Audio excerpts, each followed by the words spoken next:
Hello students, हम लोग भैया आज न्यू चैप्टर स्टार्ट करने चल रहे हैं बायनोमियल थ्योरम। बायनोमियल थ्योरम बोले तो द्विपद प्रमेय। द्विपद प्रमेय तो बायनोमियल थ्योरम द्विपद प्रमेय चैप्टर पढ़ने से पहले आपको थोड़ा सा ये पता होना चाहिए कि बायनोमियल कहते किसे हैं, मतलब द्विपद है क्या। ठीक, तो थोड़ा सा इन सब की चर्चा करेंगे। इन सब की चर्चा करने से भी पहले थोड़ा सा हम लोग इसकी हिस्ट्री को जानें, क्योंकि हम लोग जो भी चैप्टर पढ़ते हैं पहले उसकी थोड़ा सा हिस्ट्री को समझते हैं, फिर आगे उस पर बात को बढ़ाते हैं। तो हिस्ट्री थोड़ा सा चर्चा करते हैं। हिस्ट्री में देखिए भैया, ये जो चैप्टर है इस चैप्टर के बारे में बहुत ही पुराने समय में काफ़ी तो मैथमेटिशियन ने अपना अपना कॉन्सेप्ट बताया। इसके लिए एक वैज्ञानिक है यूक्लिड। कौन है भैया? यूक्लिड, जिन्हें ज्यामिति के बारे में बहुत सारा अपना कॉन्सेप्ट दिया है, यूक्लिड है। और फिर उसके बाद है एक वैज्ञानिक है पिंगला। कौन है? पिंगला या पिंगल। ठीक, और वैज्ञानिक है, एक वैज्ञानिक है, सॉरी मैथमेटिशियन है, ये पोएट भी लिखते थे, ये पोएट भी लिखते थे। इनका नाम है उमर खैयम। क्या नाम भैया? उमर खैयम। और मैथमेटिशियन है एक जिसे हम कहेंगे सर आइजक न्यूटन। क्या? Sir Isaac Newton. तो इस तरह से एक और भी आ जाएंगे, लीलावती। क्या? लीलावती जो बुक थी लीलावती, इसके पहले हम लोगों ने थोड़ा सा जब क्रमचय और संचय P&C परम्यूटेशन एंड कॉम्बिनेशन पढ़ा था, तो उसमें हिस्ट्री में लीलावती की थोड़ी सी बात आई थी।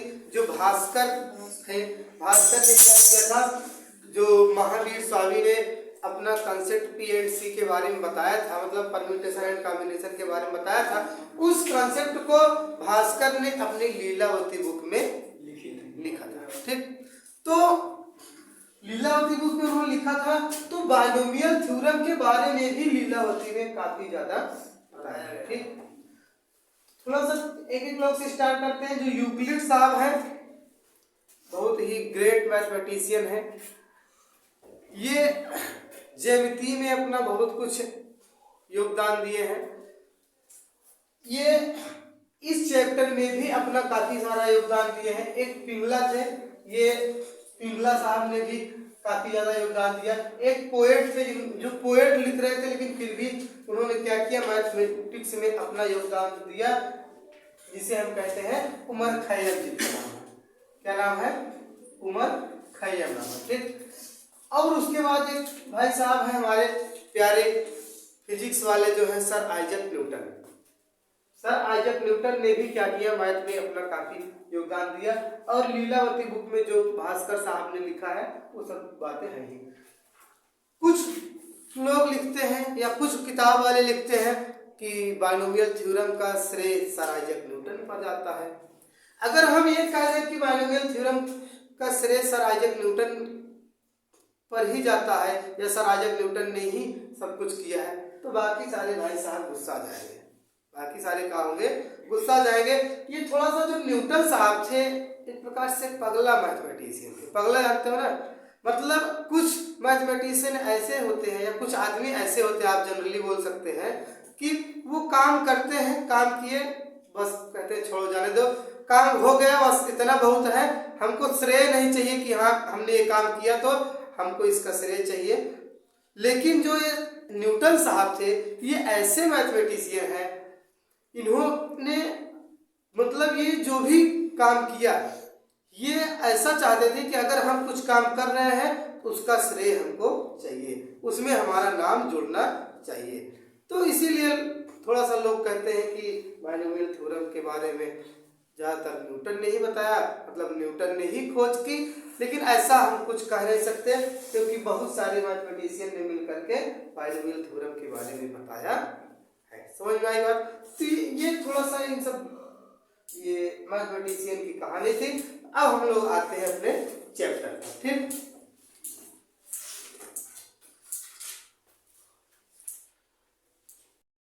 अब देखो भैया, अब हम अपने चैप्टर पर बात करते हैं। वो तो कहीं थोड़ा सा हिस्ट्री। ठीक, ये चैप्टर जो है बाइनोमियल थ्योरम, आप ऐसा बोल सकते हैं कि बाइनोमियल थ्योरम क्या है, पूरा पी एंड सी का दीवाना है।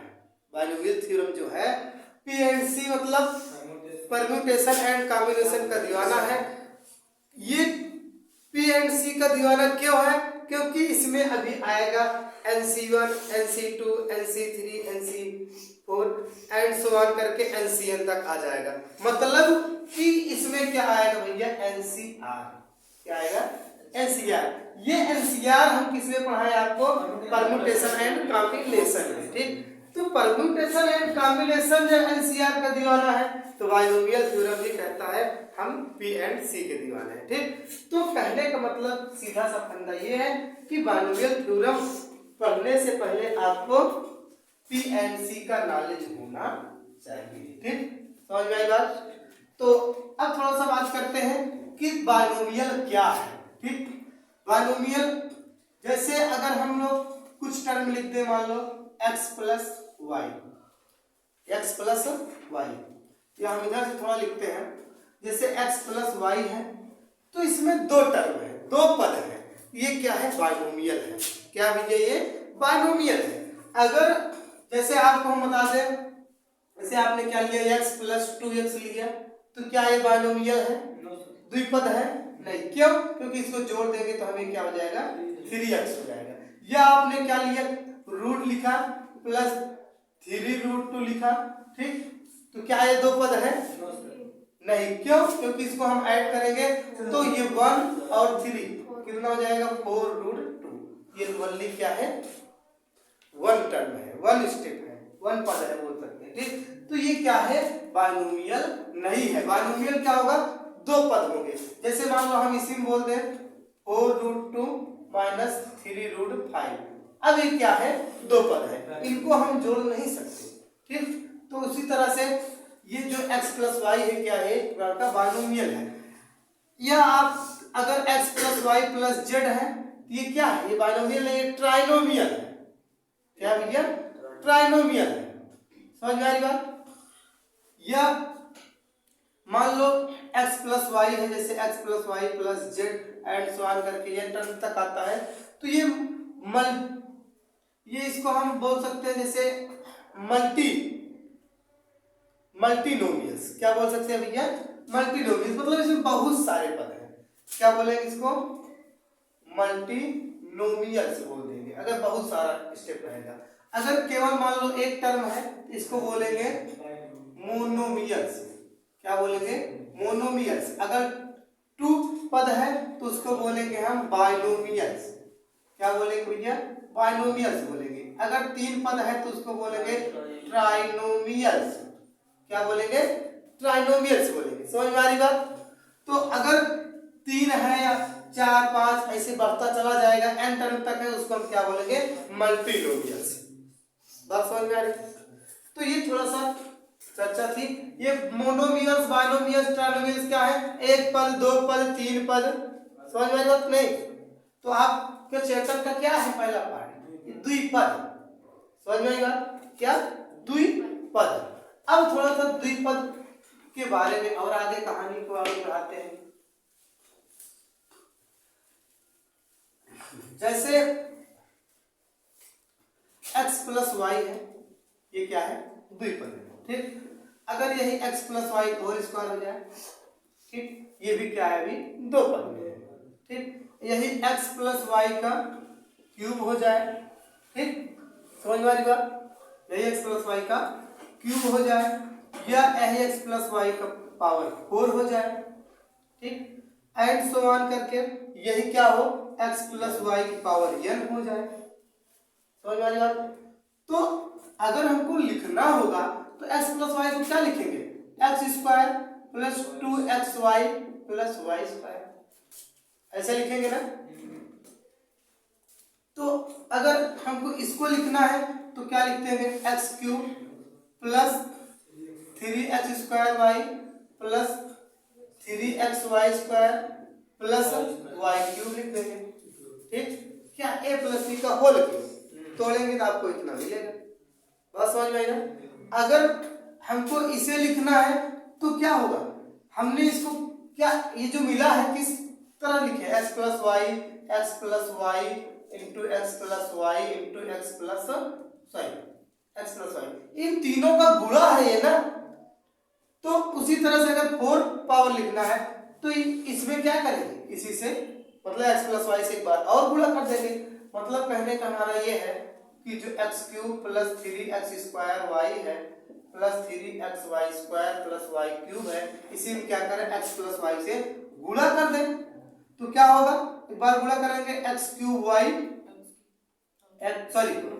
x पावर 4 प्लस x का इसमें करेंगे तो 3x क्यूब वाई, फिर प्लस इसमें करेंगे तो 3x² वाई स्क्वायर, फिर उसके बाद xy क्यूब।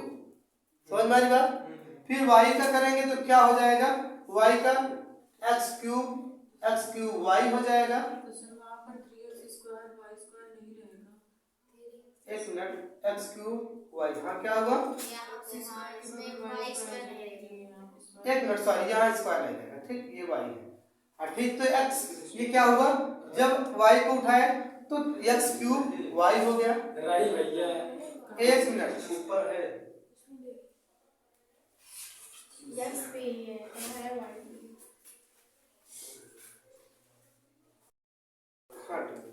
इसमें स्क्वायर रहेगा, ये वाला स्क्वायर है ये वाला, ठीक। तो जब x से गुणा करेंगे क्या होगा, स्क्वायर हो जाएगा। हाँ y से गुणा कर रहे हैं तो इसमें करें x क्यूब y, फिर इसमें करेंगे तो प्लस का 3x² y स्क्वायर, ठीक इसमें कर दिए। अब इसमें करेंगे तो क्या हो जाएगा, प्लस का 3xy क्यूब। अब जब इसमें करेंगे क्या हो जाएगा, प्लस y पावर 4। समझ में आएगा। इसी को एक अगर ऑर्डर में लिखें तो पहले मान लो x पावर 4 पे लिख रहे हैं, फिर x की डिक्रीजिंग पावर में लिखेंगे, मतलब x पावर जैसे जैसे घटती जाएगी तो x पावर 4 है, तो फिर उसके बाद x पावर क्यूब कहाँ कहाँ है, यहाँ देखो, इसको क्या करेंगे x cube y 3x cube y और x क्यूब y। अगर आपको दिक्कत है कि इससे नहीं कर दे रहे, देखो 3x क्यूब y और ओनली 1x क्यूब y, तो क्या हो जाएगा 4x क्यूब y, ठीक।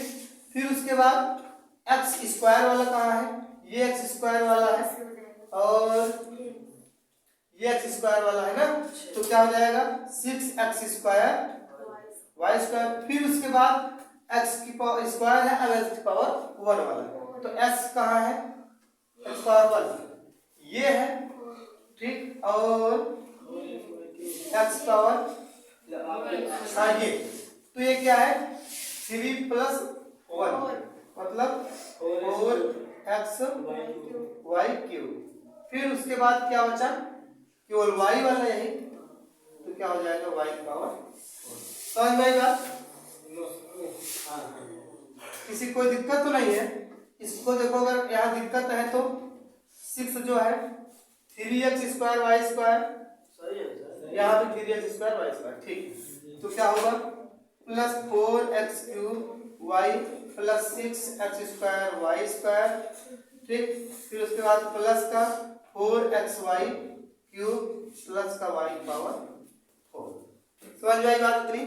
तो अब इसको मिटा रहे हैं, अगर दिक्कत हो एक बार और मैच कर लो, देखो x पावर 4 फिर इससे कराया तो x1 था x2 कितना हो जाएगा x पावर 3y, फिर उसके बाद जब इसमें कराएंगे तो क्या हो जाएगा 3x² y स्क्वायर क्लियर, फिर इसमें कराएंगे तो xy क्यूब हो जाएगा, फिर y को उठाएंगे तो x क्यूब y हो जाएगा, फिर इसमें कराएंगे तो 3x² y स्क्वायर हो जाएगा, ठीक। बाकी सब तो क्लियर है।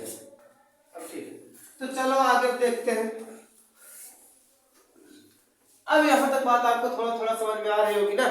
तो अब देखो इनका हम एक्सपेंशन जो कर रहे हैं, ठीक, ये तो था बाइनोमियल, ये था बाइनोमियल तो द्विपद था, लेकिन इनका जो एक्सपेंशन करने पर ये आ रहा है, यही क्या होगा, बाइनोमियल थ्योरम होता है। क्या होता है, बाइनोमियल थ्योरम होता है। एक्सपेंशन करने पर ये जो भी आ रहा है यही क्या है, बाइनोमियल थ्योरम होता है। अब इसको थोड़ा थोड़ा हम लोग क्या करेंगे, कनेक्ट करेंगे इस चैप्टर से। अभी तक तो इन जनरली हम लोग पढ़ रहे हैं, ठीक। अगर ये जो पावर n है, n वाले को करना होगा तो आप कैसे करेंगे, x पावर n करेंगे, ठीक। फिर उसके बाद क्या करेंगे, n x की पावर क्या होगी, घटेगी, घटेगी ना, तो घटेगी। उसी क्रम में आगे लिखते हुए क्या करेंगे, अंतिम में y की पावर n हो जाएगी। समझ में आ रही बात ना, तो इस तरह से करेंगे। तो अब थोड़ा सा समझो इसको किस तरह से हम लोग अरेंज करेंगे। अगर हम बात करें थोड़ा सा इसको अरेंज करने वाली बात, तो जैसे x square plus 2xy plus Y square है, तो इसमें अगर हम c ले आए, क्या लाए, c, तो कभी भी ये ध्यान देना, जैसे यहाँ पर पावर 2 है, यहाँ पर पावर 2 है, तो इनके साथ क्या होगा, 2c आएगा। क्या होगा, 2c आएगा। पहला टर्म है तो 2c 0 होगा, दूसरा टर्म आएगा तो 2c 2, फिर 2c 3 हो जाएगा। इसी प्रकार से थोड़ा थोड़ा क्या होगा, आगे बढ़ता जाएगा। x की पावर डिक्रीज करती जाएगी और y की पावर क्या होगी, इंक्रीज करती जाएगी। बात समझ में आ रही, तो इसको थोड़ा सा आप ऐसे नोट करें, बगल में जगह छोड़े रहेंगे। अभी इसी के आगे और बढ़ाएंगे, तो आगे बताएंगे।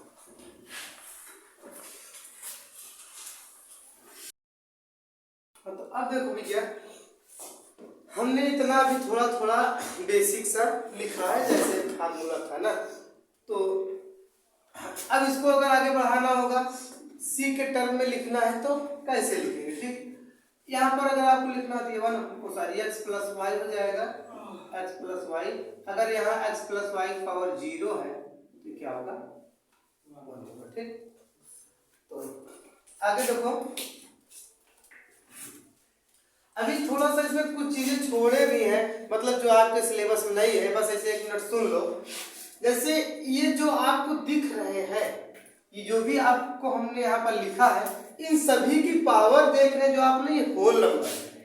ये जो पावर है ये क्या है, होल नंबर है। अगर ये पावर होल नंबर है तभी ये बाइनोमियल थ्योरम में आएंगे, ठीक। ये बाइनोमियल थ्योरम किसके लिए है, ये बाइनोमियल थ्योरम है होल नंबर के लिए, और यही आपके सिलेबस में है। और बाइनोमियल थ्योरम इन सब के लिए भी होता है, जैसे यहाँ x प्लस वाई है, x प्लस वाई पावर 1/2 कर दे, ठीक, या x प्लस वाई की पावर 3/2 कर दे, ठीक। तो इन सब के लिए बाइनोमियल थ्योरम जो है अब हमारे आपके सिलेबस में नहीं है, पहले होता था, समझे। हमको केवल होल नंबर का पढ़ना है, न कि रेशनल नंबर का पढ़ना है। ये बाइनोमियल थ्योरम है, binomial theorem for rational number, और ये binomial theorem for whole number, ठीक। तो केवल हमको इसी को पढ़ना है, तो इसीलिए इसी को बताने लगे, थोड़ा सा जानते रहो, समझे बात को। तो आगे देखो, अगर इनको हमको इस टर्म में लिखना है, अगर यहाँ पावर है, पावर 2 है, तो क्या लिखेंगे, हमेशा ध्यान देना, 2c 0, क्या लिखेंगे, 2c 0।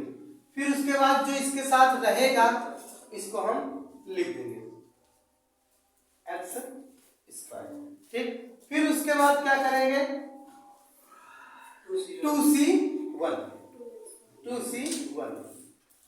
इंटू xy, ठीक। ऐसा क्यों कर रहे हैं, अभी आपको खुद ही क्लियर हो जाएगा। फिर उसके बाद क्या होगा, 2c2 y स्क्वायर। ऐसा कैसे लिख रहे हैं, यहाँ आप देख रहे हैं, थोड़ा सा साइड में समझो, जो x square plus 2xy plus Y square है, यहाँ पर गुणांक क्या है, 1 है ना। अगर हम बोलेंगे एनसी 0 की वैल्यू क्या होगी, तो आप क्या कहेंगे, 1।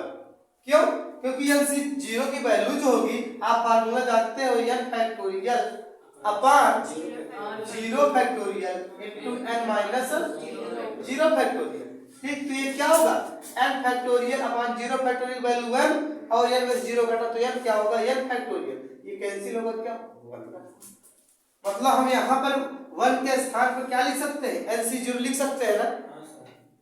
उसी तरह से जो ये 2 है, 2 के स्थान पर क्या लिखे, 2C1। 2C1 की वैल्यू क्या होगी, 2 होगी, तभी 2C1 लिखे हैं। ऐसा कैसे प्रूव करके दिखा रहे, 2 है तो 2 factorial upon 1 factorial into 2 minus 1 factorial क्या हो जाएगा, 2 फैक्टोरियल 2 गुणे 1 अपॉन 2 में से घटा 1 तो 1 हो जाएगा। तो 1 क्या हो गया, 2 हुआ कि नहीं हुआ, बात समझ में नहीं। तो 2C1 बराबर क्या होगा, 2। तो 2C1 जो ये 2 है उसके स्थान में क्या लिख सकते हैं हम, 2C1। उसी तरह से समझो आगे, और फिर जो हम यहाँ पर जो कुछ नहीं था 1 था ना, यहाँ पर क्या था, याद रखो ये क्या था, 1 था ना। इस 1 के स्थान में क्या लिखे हैं, 2C2। क्या 2C2 को सॉल्व करने पर 1 आएगा, हाँ आएगा। 2 factorial upon 2 factorial into 2 minus 2 factorial. ये क्या लिख रहे, फार्मूला क्रमचय का। क्रमचय फार्मूला क्या होता है, LCR बराबर n factorial upon r factorial into n minus r factorial. तो हमने इसीलिए तो कहा कि आपको क्रमचय और संचय का थोड़ा सा नॉलेज होना चाहिए। तो अब यहाँ पर आगे बढ़ो, 2 फैक्टोरियल मतलब 2 गुणे 1 अपॉन 2 फैक्टोरियल इंटू 0, ठीक, या 2 इंटू 1 और यहाँ 2 माइनस 2 मतलब 0 फैक्टोरियल। 0 फैक्टोरियल वैल्यू 1, तो ये कट गया, कितना हुआ 1 समझ में आई बात। तो यहाँ पर क्या है 1, तो इसलिए हम इसको ऐसा लिख सकते हैं, किसी कोई दिक्कत नहीं ना। तो अब थोड़ा सा और आगे समझो। इसी तरह से अगर हम अगले वाले को लिखने आए तो अगला वाला क्या हो जाएगा, पावर 3 है तो क्या लिखेंगे 3C0, फिर 3C1, फिर उसके इनका जो ये हेड टर्म वो भी साथ में चलता रहेगा, ठीक। 3C1 और x²y, ठीक, फिर प्लस में 3C2 और xy², फिर 3C3, फिर उसके बाद क्या हो जाएगा y। बात समझ में आई क्या, फिर से प्रूव करके दिखाना पड़ेगा, नहीं सब आ जाएगा वही। 3C0 की वैल्यू 1 होगी, 3C1 की वैल्यू 3 होगी और 3C2 की वैल्यू क्या होगी 3 होगी, और जो 3C3 है उसकी वैल्यू क्या होगी 1। बात समझ में आई, आप सॉल्व करके देखेंगे तो यही मिलेगा।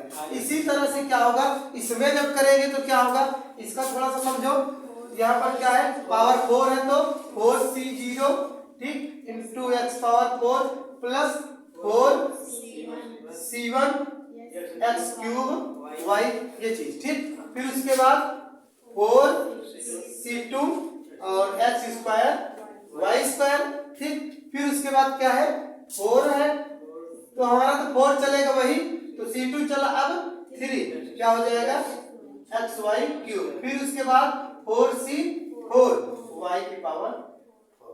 बात समझ में आई क्या, किसी कोई दिक्कत नहीं। इसी तरह से अगर ये n टर्म वाला हमको लिखना होगा तो जो ये लिख रहे हैं, अगर हम इस चीज को इस टर्म में लिखेंगे तो थोड़ा समझो, x⁴n होगा, फिर अगले स्टेप में इसकी पावर क्या हो जाएगी, घट जाएगी ना, तो क्या हो जाएगा x⁴n-1 और y, यहाँ क्या है y की पावर 0 है ना, और यहाँ क्या होगा y की पावर बढ़ जाएगी, ठीक।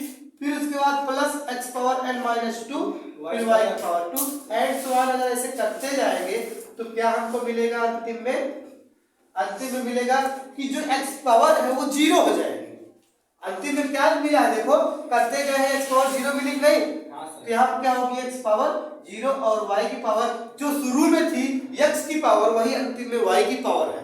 तो शुरू में क्या है पावर x की n है, यहाँ y की पावर n हो जाएगी। बात समझ में आई क्या। इसी तरह से जब इसको हम बायनोमियल थ्योरम के टर्म में लिखेंगे तब क्या होगा, जो पावर है वही चलता जाएगा, NC0 प्लस NC0 और जो यहाँ पर हमारा इंटू में चल रहा है वो चल रही है x⁴n × y0, ठीक, प्लस NC1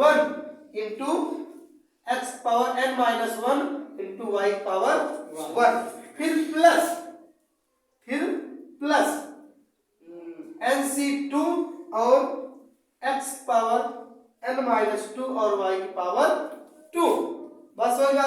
फिर उसके बाद प्लस एंड सो ऑन करेंगे, फिर लास्ट वाला टर्म जब लिखेंगे तो ये क्या हो जाएगा x पावर 0 और सॉरी एक मिनट NC n हो जाएगा, बस हो गया। नहीं जैसे यहाँ करते जा रहे हैं तो n हुआ, अंतिम ये पावर ये 1 2 3 जो है C0 0 1 2 3 बढ़ता जाएगा, तो यह टर्म तक जाएगा NCn हो जाएगा और यहाँ पर क्या बचेगा x पावर 0 और y की पावर n।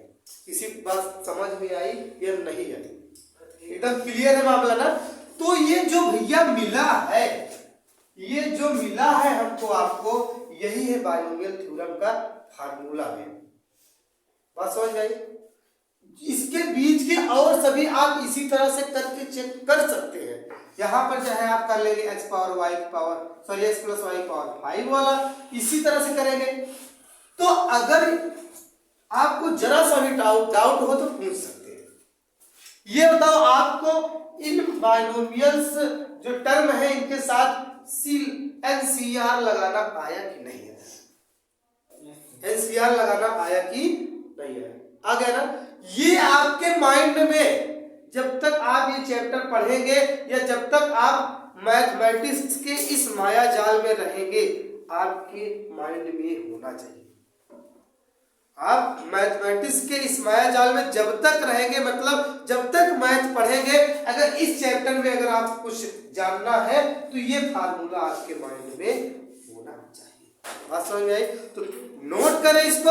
आज के लिए इतना काफी है, फिर नेक्स्ट डे इसी के आगे से कहानी, इसी को अग्रसर करते हुए, इसी पर कुछ एग्जाम्पल करते हुए बढ़ेंगे और इसी पर एक्सपेंशन होगा जो भी हमारे आपके एक्सरसाइज में है। अगर इस पर बेस्ड कुछ एग्जाम्पल्स या क्वेश्चन है तो उसको आप ट्राई करेंगे। नेक्स्ट डे हम उस पर तो चर्चा थोड़ी सी करेंगे। तो आज के लिए इतना काफी है, फिर मिलेंगे नेक्स्ट डे। तब तक के लिए जय हिंद, जय भारत।